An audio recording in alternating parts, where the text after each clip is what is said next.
Baru je makan, tiba-tiba terus rasa nak ketandas. Normal ke tak ni? Ada yang kata metabolisme laju, tapi betul ke atau ada masalah kesihatan? Jangan skip, sebab ini boleh jadi normal. Atau ada 5 punca tersembunyi yang ramai tak tahu. 5 sebab kenapa anda terus buang air besar lepas makan. 1, refleks gastrokolik yang kuat. Normal, tapi lebih ketara pada sesetengah orang. Bila makanan masuk ke perut, usus besar dapat signal untuk bergerak dan kosongkan sisa makanan lama. Ini adalah reaksi normal sistem pencernaan, tapi kadar setiap orang berbeza.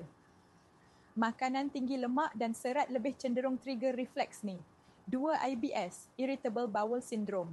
Kalau terlalu kerap and cirit-birit, ini bukan normal. IBS buat usus lebih sensitif dan hiperaktif terhadap makanan.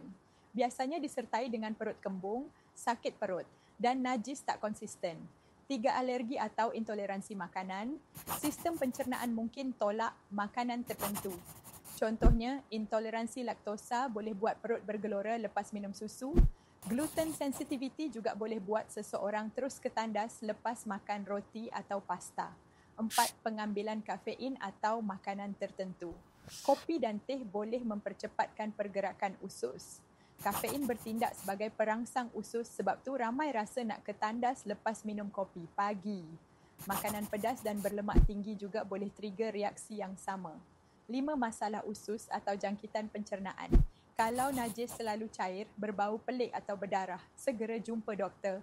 Kemungkinan ada jangkitan bakteria, parasit atau masalah radang usus, colitis, Crohn's disease.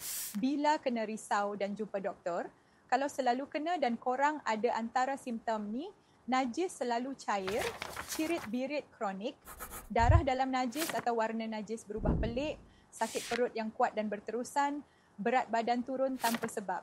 Ini petanda masalah usus serius yang perlukan rawatan segera. Jadi normal ke tak? Kalau sekali-sekala, itu biasa. Tapi kalau terlalu kerap sampai mengganggu hidup, baik cek balik diet dan kesihatan usus.